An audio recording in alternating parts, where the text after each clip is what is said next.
Hello সবাইকে, good morning. আবার একটা নতুন ভিডিও নিয়ে চলে আসলাম। এটা হচ্ছে শ্রাবণ মাসের যে প্রথম সোমবার, তার আগের দিন রাত্রের ভিডিও। তো এটা হচ্ছে আমি সবুজ চুড়ি পরেছিলাম, তারপরে দেখছি নাকের ওখানে একটা ফোড়া হয়েছে। তো ঘুম থেকে উঠে দেখছি বেশ জোরে বৃষ্টি পড়ছিল।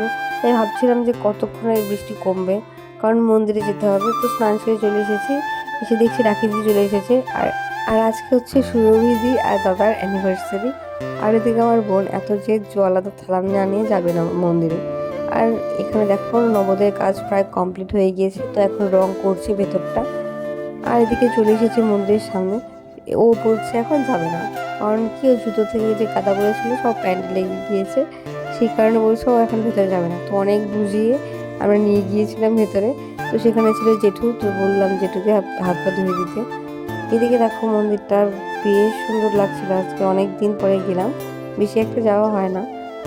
পরে দেখছি যে পুজো এখনো হয়নি, আমরা যাওয়ার পরে পুজোটা শুরু হয়ে গিয়েছিল।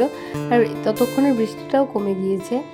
এদিকে পুজো হচ্ছিল, পুরোটা তো ভিডিও করতে পারবো না, কারণ ভিডিওটা অনেকটা বড় হয়ে যাবে, সেই কারণে ছোটো ছোটো কিছু ক্লিপ নিয়ে নিয়েছিলাম। এদিকে আমার বোনের জল ঢালা শেষ, এখন আমি জল ঢালবো আর রাখিদি জল ঢালবে। তো তারপরে এদিকে আমরা একটু মুখটা দেখছিলাম কি অবস্থা হয়েছে। তো তারপরে প্রসাদ খেতে বসে গিয়েছিলাম। তো আমার থালার মধ্যে খিচুড়ি ছিল, ওর থালায় ছিল পায়েস। আর এদিকে আমার বোন আমার মাথা নষ্ট করে দিয়েছিল। তো তারপরে এখন যাব বাড়ির দিকে। আর এদিকে বাড়িতে চলে এসেছি, এসে দেখছি মুখ আর চোখটার যা অবস্থা হয়েছে সারাদিনই। তো আজকের ভিডিওটা কেমন লাগলো অবশ্যই কমেন্ট করে জানিও। টাটা, দেখা হচ্ছে পরের ভিডিওতে।